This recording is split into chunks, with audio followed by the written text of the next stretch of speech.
নমস্কাৰ সকলোকে স্বাগতম জনাইছোঁ অসম জব ইনফৰমেশ্যন ইউটিউব চেনেলে চ' বন্ধুবান্ধৱসকল আজি নতুন জব আপডেট আপোনালোকৰ মাজত লৈ আছোঁ পুনৰ CISF ফালৰ পৰা নতুনকৈ ভেকেঞ্চি মুকলি কৰি দিছে প্ৰায় 1124টাকৈ পদ মুকলি কৰি দিছে আপোনালোকৰ বাবে বহুতে ভাল খবৰ হয় যিসকলে 10 পাছ 12 পাছ বা গ্ৰেজুৱেশ্যন কৰি দিছে তেওঁলোকে এইকেইটা পদৰ কাৰণে আবেদনসমূহক কৰি ল'ব পাৰিব চ' গোটেইখিনি তথ্য আমি এই ভিডিঅ'ৰ যোগেদি আলোচনা কৰিম চ' আবেদন কৰিবলৈ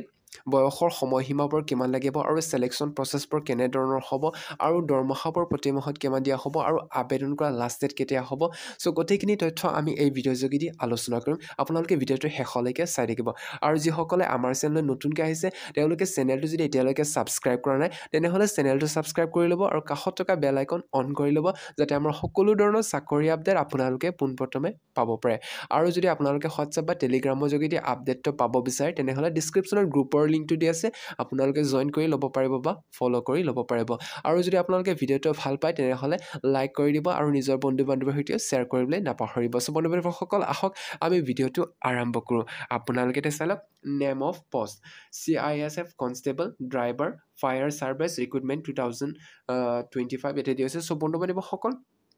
1124টাকৈ পষ্ট মুকলি কৰি দি আছে পষ্ট ডেট এটি দিয়া আছে 21 জানুৱাৰী 2025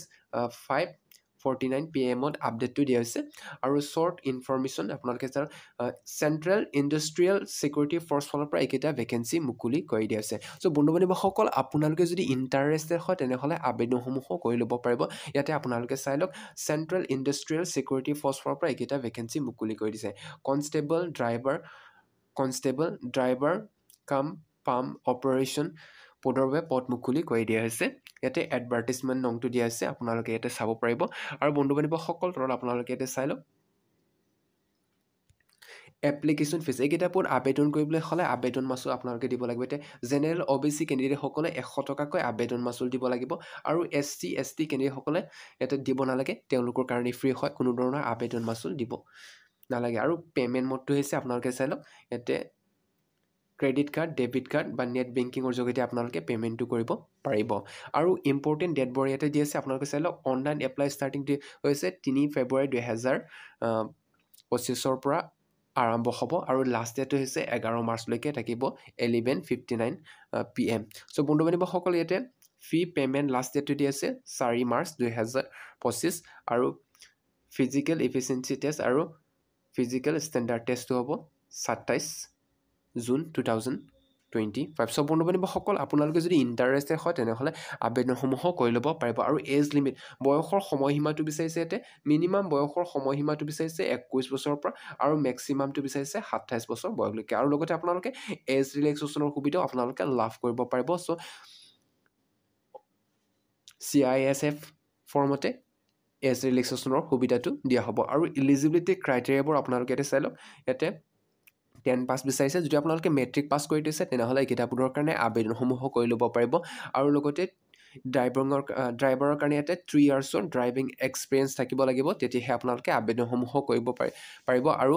ভেলিড ড্ৰাইভিং লাইচেঞ্চ থাকিব লাগিব তেতিয়াহে আপোনালোকে ড্ৰাইভাৰ পষ্টত আবেদনসমূহ কৰি ল'ব পাৰিব আৰু চ' বন্ধু বান্ধৱীসকল তলত আপোনালোকে চাই লওক ভেকেঞ্চি ডিটেইলছ দি আছে ভেকেঞ্চি ডিটেইলছ এটি দিছে টোটেল ভেকেঞ্চি দি আছে ইয়াতে 1124টাকৈ পষ্ট দিয়া হৈছে পষ্ট নেম আৰু ইয়াতে চাই লওক কনষ্টেবল ড্ৰাইভাৰৰ কাৰণে ইয়াতে UR কাৰণে 344টা পষ্ট দিয়া হৈছে আৰু OBCৰ কাৰণে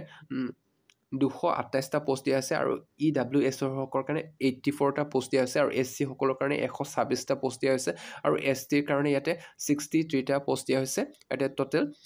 845টা পষ্ট দিয়া হৈছে আৰু কনষ্টেবল ড্ৰাইভাৰ কাম পাম অপাৰেটৰৰ কাৰণে ইয়াতে UR কাৰণে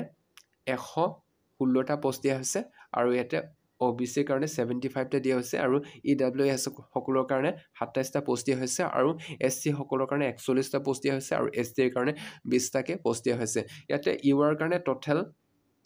ইয়াতে 460টা পষ্ট দিয়া আছে আৰু OBC সকলৰ কাৰণে 303টা পষ্ট দিয়া আছে আৰু EWS সকলৰ কাৰণে ইয়াতে 111টা পষ্ট দিয়া হৈছে আৰু SC সকলৰ কাৰণে টোটেল ইয়াতে 167টা পষ্ট আছে আৰু ST সকলৰ কাৰণে 87টা পষ্ট আছে টোটেল আপোনালোকে ইয়াতে চাই লওক 1124টা পোষ্ট আছে আৰু ফিজিকেল ষ্টেণ্ডাৰ্ড টেষ্ট আপোনালোকে এতিয়া চাই লওক কেটেগৰী হাইট আৰু চেষ্ট ইয়াত দিয়া হৈছে for UR SC EWS OBC candidate সকলৰ কাৰণে ইয়াতে 165 CMS হ'ব লাগিব আৰু চেষ্টটো হ'ব লাগিব ইয়াতে 85 CMS আৰু ফৰ গৰ্কা এণ্ড আদাৰ্ছ সকলৰ কাৰণে ইয়াতে 160 CMS হ'ব লাগিব আৰু চেষ্টটো হ'ব লাগিব 83 CMS আৰু আপোনালোকে ফৰ ST সকলৰ কাৰণে ইয়াতে চাই লওক 160 CMS হ'ব লাগিব আৰু চেষ্টটো হ'ব লাগিব 76 আৰু 81 CMS হ'ব লাগিব চ' বন্ধু বান্ধৱীসকল আপোনালোকে যদি ইণ্টাৰেষ্টেড হয় তেনেহ'লে আবেদনসমূহো কৰি ল'ব পাৰিব আৰু ইয়াতে আপোনালোকে চাই লওক PET ডিটেইলছ ইয়াতে দিয়া আছে ৰানিংটো হ'ব ইয়াতে 800 মিটাৰ্ছ in 3 minutes 15 seconds চ' বন্ধু বান্ধৱীসকল 3 মিনিট 15 ছেকেণ্ডত আপোনালোকে 800 মিটাৰ কমপ্লিট কৰিব লাগিব আৰু লং জাম্পটো ইয়াতে 11 ফিট মাৰিব লাগিব 3 চান্স থাকিব আৰু হাই জাম্পটো ইয়াতে 3 ফিট 6 ইঞ্চি আপোনালোকে মাৰিব লাগিব আৰু 3 চান্স থাকিব চ' বন্ধু বান্ধৱীসকল যদি আপোনালোকে ইণ্টাৰেষ্টেড হয় তেনেহ'লে আবেদনসমূহো কৰি ল'ব পাৰিব আৰু পে স্কেল ইয়াতে মোড অফ চিলেকশ্যন আপোনালোকে ইয়াতে চাই লওক পে স্কেলটো থাকিব ইয়াতে 21,000ৰ পৰা 700 টকা আৰু 69,100 টকালৈকে আপোনালোকে প্ৰতিমাহে দৰমহাটো পাই থাকিব যদি আপোনালোকে ইণ্টাৰেষ্টেড হয় তেনেহ'লে আবেদনসমূহো কৰি ল'ব পাৰিব আৰু ইয়াতে চিলেকশ্যন প্ৰচেছটো হৈছে আপোনালোকে চাই লওক PET PST DV trade test আৰু ৰিটেন টেষ্ট তাৰপিছত মেডিকেল টেষ্ট আপোনালোকে যোগেদি চিলেকশ্যন প্ৰচেছটো হ'ব চ' বন্ধুসকল যিসকলে আবেদনসমূহো কৰি ল'ব বিচাৰে তেওঁলোকে আপোনালোকে ইয়াতে চাই লওক কি ডকুমেণ্টছৰ প্ৰয়োজন হ'ব আপলোড ডকুমেণ্টছ ইয়াতে দিয়া হৈছে ফটোগ্ৰাফছ ছিগনেচাৰ্ছ আৰু এডুকেশ্যনেল চাৰ্টিফিকেট ইটচেট্ৰা চ' বন্ধু বান্ধৱীসকল আপোনালোকৰ পাছপৰ্ট ফটোগ্ৰাফখন আপলোড কৰিব লাগিব ছিগনেচাৰ আৰু এডুকেশ্যনেল কোৱালিফিকেশ্যনৰ চাৰ্টিফিকেটখন লাগিব বা আপোনাৰ ST চাৰ্টিফিকেটখন লাগে ST বা OBC চাৰ্টিফিকেটখন লাগিব আৰু আপোনাৰ কাষ্ট চাৰ্টিফিকেটখন লাগিব বা এমপ্লয়মেণ্ট এক্সচেঞ্জ চাৰ্টিফিকেটখন লাগিব আৰু বন্ধু বান্ধৱীসকল যি ডকুমেণ্টছবোৰ লাগে সেই ডকুমেণ্টছবোৰ আপোনালোকে আপলোড কৰিব লাগিব আৰু আপোনালোকে ইয়াতে চাই লওক এপ্লিকেশ্যন ডেট ইয়াতে দিয়া হৈছে application date start date February 3, 2025 পৰা আৰম্ভ হ'ব আৰু লাষ্ট ডেটটো হৈছে March 4, 2025 লৈকে লাষ্ট ডেট সময় দিয়া হৈছে লাষ্ট ডেটটো এইটো হ'ব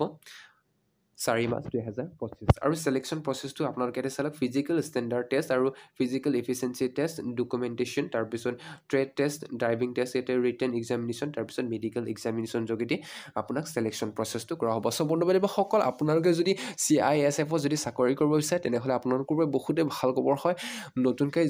নতুনকৈ আপডেট আহিছে চ' আপোনালোকে যদি ইণ্টাৰেষ্টেড হয় তেনেহ'লে আবেদনসমূহো কৰি ল'ব পাৰিব 3 ফেব্ৰুৱাৰীৰ পৰা ষ্টাৰ্টিং হ'ব চ' বন্ধু বান্ধৱীসকল সম্পূৰ্ণখিনি ডিটেইলছ আপোনালোকে হোৱাটছআপ বা টেলিগ্ৰামৰ যোগেদি আপডেটটো পাব আপোনালোকে তাত জইন কৰি ল'ব তাত আপোনালোকে সম্পূৰ্ণ ডিটেইলছবোৰ পাই যাব চ' বন্ধু বান্ধৱীসকল আজিৰ ভিডিঅ' সিমানকেইটা ভিডিঅ'টো শেষলৈকে চাই থাকিব ধন্যবাদ আকৌ বেলেগ এটা ভিডিঅ'ত লগ পাম